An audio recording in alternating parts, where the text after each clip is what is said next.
Ada 3 orang sahabat, berbeda kedudukan mereka ini. Mereka di mata Nabi SAW punya kedudukan lebih tinggi dari yang lain. Artinya, nggak masuk di akal kalau mereka tidak hadir dalam peperangan. Yang pertama Ka'ab bin Malik. Karena ini ahli Badr, hadir di perang Badr.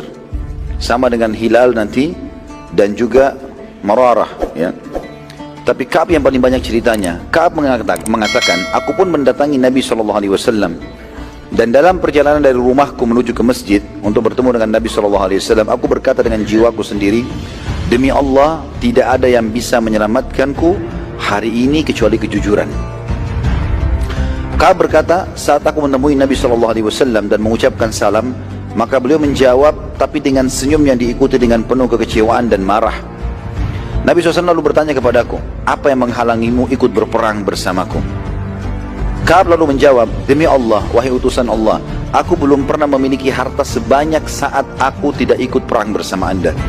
Dan aku tidak punya uzur sama sekali, kecuali hanya kelemahan jiwa dan kelalaian saja. Tolong digarisbawahi dulu kalimat ini teman-teman sekalian. Ini kejadian besar ini.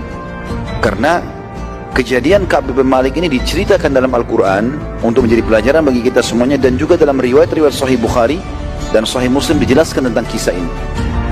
Di sini Nabi SAW marah dengan sahabatnya, dan ini pelajaran bahwasanya boleh seseorang yang sudah merasa sangat dekat dengan temannya marah kalau memang dia lihat temannya itu meninggalkan ibadah, meninggalkan kewajiban-kewajiban, lalai, dan marahnya ini karena Allah Subhanahu Wa Taala. Nabi SAW sini marah dengan Ka'ab. Sementara ada sahabat-sahabat Nabi yang lain yang tidak disebutkan semua namanya di dalam buku-buku sejarah, tapi mereka datang salam dengan Nabi, minta maaf, mana Nabi SAW maafkan. Tapi Ka'ab ini berbeda. Nabi SAW malah tanya, kenapa kau nggak ikut?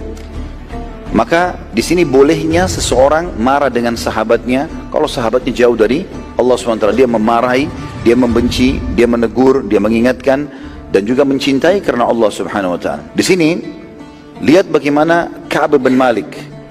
Dia menceritakan kisahnya teman-teman. Dia bilang begini, pada saat aku ucapkan tadi kalimat itu, ya Rasulullah, demi Allah belum pernah hartaku sebanyak pada saat aku tidak ikut sama anda. Artinya lagi melimpah-limpahnya, panen kurma, uang banyak, lagi sehat, anak-anak juga lagi nggak ada sehat, istri lagi baik, semuanya nggak ada masalah. Aku tidak hadir ya Rasulullah kecuali karena kelemahan jiwa, nggak ada yang lain. Kata Ka'ab diceritakan gitu. Coba lihat, kita seperti masuk dalam alamnya beliau ini radhiyallahu anhu. Dia mengatakan, pada saat aku pulang ke rumahku, sementara kaumku berbondong-bondong mendatangi rumahku, dan berkata, wahai Ka'ab, karena beritanya Ka'ab ini waktu disampaikan di masjid, orang-orang pada dengar, tersebar berita apa yang Ka'ab ucapkan.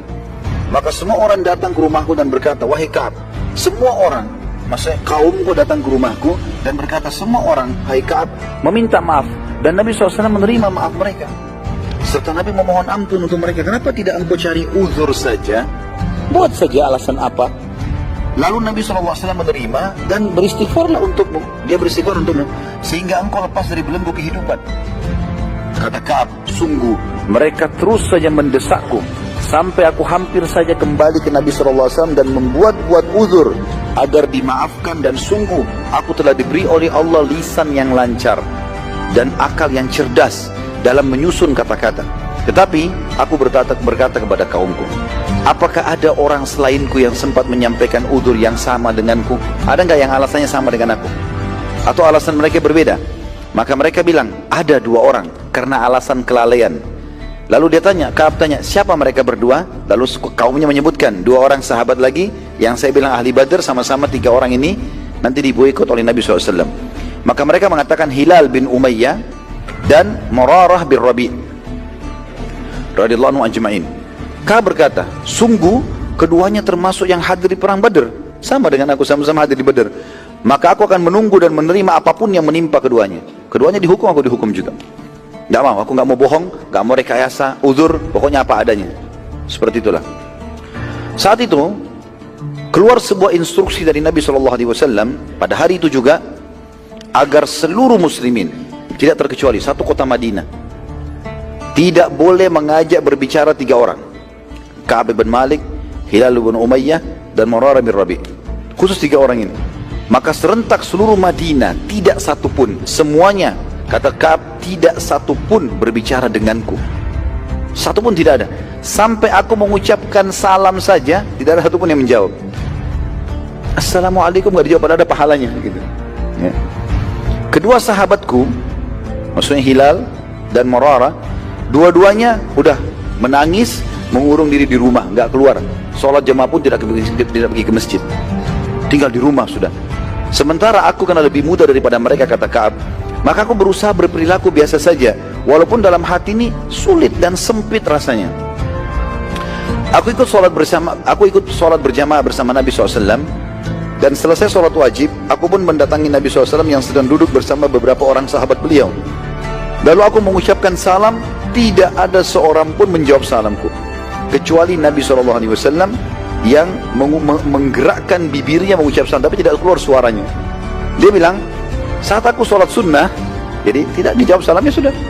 Jadi lisan gak dijawab, tangan pun tidak salaman gitu. Dia bilang, saya pun bagi sholat sunnah, saking pengaruhnya besar dalam jiwaku, sampai-sampai lagi sholat aku melirik ke Nabi. Katakan, aku berusaha melihat ke arah Nabi SAW, dan pada saat aku melihat ke arah Nabi, ya kalau Nabi tidak tahu, maka aku melihat Nabi sedang melihat ke arahku, dan kalau Nabi mengetahui aku melihatnya, maka beliau mengalihkan pandangan matanya. Ka'ab berkata, aku terus dalam keadaan ini tiap hari, nggak ada yang salam, nggak ada yang ngobrol, nggak ada yang tegur 40 hari. Kata beliau, pada hari ke-40, tiba-tiba seseorang mencariku. Kita perhatikan teman-teman sekalian di sini, lebih dalam lagi kasus Ka'ab. Lihat bagaimana dalam kondisi jiwanya tertekan, sedih, tidak tahu diterima taubatnya atau enggak. Ya. Tiba-tiba ada seseorang datang membawa surat, orang dari luar Madinah, membawa surat khusus dari Raja Gassasina. Ini orang kafir ini, beragama Nasrani, mengirim surat khusus kepada Ka'ab. Isinya begini, telah sampai kepada kami apa yang telah terjadi pada anda dan apa yang telah sahabat anda, maksudnya Nabi SAW, lakukan pada anda, diboikot. Bayangkan sampai ke wilayah Nasrani terdengar ini, gitu kan? Maka kalau anda datang kepada kami, pasti kami akan memuliakan anda.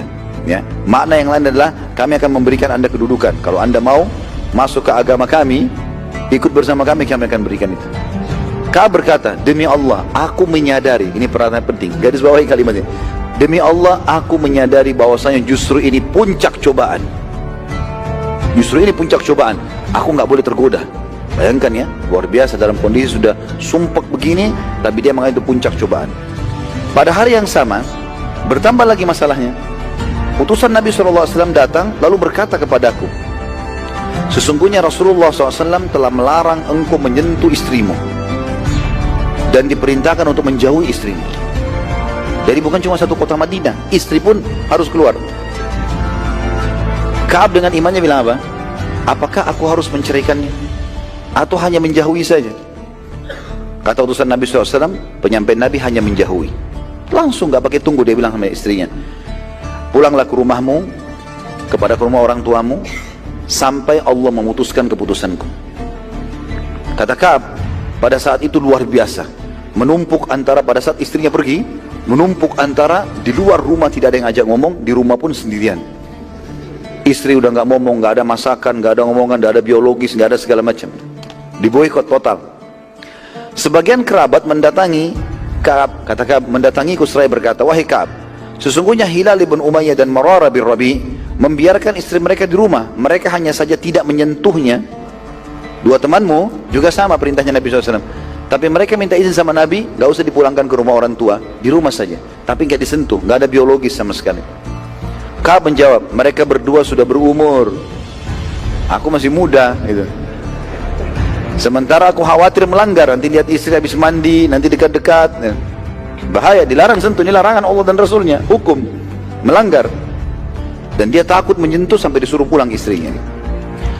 Ka'ab berkata, sungguh segala sesuatu berubah total padaku, dadaku sempit, hidupku seraya senyap, bahkan istri pun sudah tidak berbicara denganku, dan dunia menjadi berubah, keindahannya menjadi gelap, dan berjalan selama 50 hari.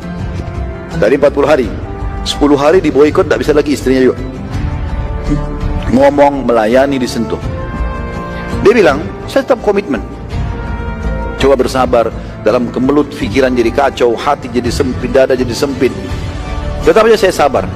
Dan subhanallah, di hari ke-50 dari cobaan tersebut, pada saat aku sedang sholat duha di halaman rumahku. Karena panas, beliau keluar di depan rumahnya, pasang sejadahnya sholat duha. Dia bilang, tiba-tiba aku mendengar suara dari kejauhan yang sangat besar, teriak-teriak, wahai Ka'ab, berita gembira, wahai Ka'ab, berita gembira, gitu. Dia bilang, saya melihat ke arah suara itu, saya melihat ada dua orang sahabat Rasulullah SAW, yang satu lari, yang satu pakai unta. Dua orang ini kayak bersaing ingin tiba ke aku. Siapa yang tiba duluan gitu. Dia bilang, saking bersaingnya dua orang ini, yang unta memicu untanya supaya sampai ke aku duluan, yang berlari tahu dia akan kalah cepatnya, maka dia naik ke atas pohon yang tinggi. Lalu mereka berdua sambil berteriak, berita gembira wahai Ka'ab bin Malik, gitu. Terus saja itu dikumandangkan sama mereka, sampai Ka'ab mengatakan, aku pun bertanya, ada apa? Gitu. Lalu dua-duanya secara bersamaan menyampaikan, satu di atas pohon, yang satu dari untanya, gitu kan. Jadi saking berita gembira luar biasa, dia mengatakan, berita gembira, telah turun ayat Al-Quran yang menerima taubatmu. Maka kata Ka'ab radhiyallahu anhu, aku pun sujud kepada Allah sebagai syukur, dan hatiku tiba-tiba jadi lapang. Yang tadinya bumi ini sempit jadi luas gitu. Tadinya sumpek jadi lega, kepala rasanya sempit, luas semuanya. Karena gembiranya, maka aku langsung mengambil bajuku dari dalam rumah dan aku memberikan kepada dua orang itu. Dia bilang, saya pun segera ke masjid, penasaran ingin tahu ada apa di masjid. Maka masjid ternyata dipenuhi oleh kaum muslimin, karena Nabi SAW kumpulkan mereka telah turun ayat Al-Quran. Dan begitu aku masuk, maka mereka serentak berlumba-lumba berteriak sambil mengatakan, bergembiralah wahai Ka'ab atas taubat yang Allah terima. Bergembira wahai Ka'ab atas taubat yang Allah terima. Jadi kita bisa lihat teman-teman, bagaimana gembiranya mereka pada saat itu apa? Karena taubat. Kita malah gembira naudzubillah dengan maksiat, dengan pelanggaran agama, gitu kan. Bangga bisa menipu orang, bangga bisa berzina, bangga bisa ini dan itu. Ini mereka bangga justru karena saudaranya diterima taubatnya oleh Allah Subhanahu wa ta'ala. Kata Ka'ab, aku pun langsung target ke Rasulullah SAW. Datang, cari Nabi SAW di mana. Nabi SAW di depan, duduk sama sahabat-sahabat yang senior nih. Lalu aku mengucapkan salam. Mereka pun menjawab. Lalu berdirilah orang yang paling pertama, dan aku tidak bisa melupakan perilakunya, Talha bin Ubaidillah radhiyallahu anhu. Talha lalu berdiri. Talha bin Ubaidillah salah satu dari 10 orang yang dijamin masuk surga ini. Ya. Berdiri lalu mengatakan, memelukku sambil membisikku kalimat mengatakan, terimalah berita gembira dengan taubat Allah yang maha pemula, Allah maha mulia. Nabi SAW lalu bersabda kepada Ka'ab, memperdengarkan semua sahabat, bergembiralah wahai Ka'ab, sungguh engkau hari ini engkau telah menerima berita yang paling wajar dan layak engkau syukuri semenjak ibumu melahirkan.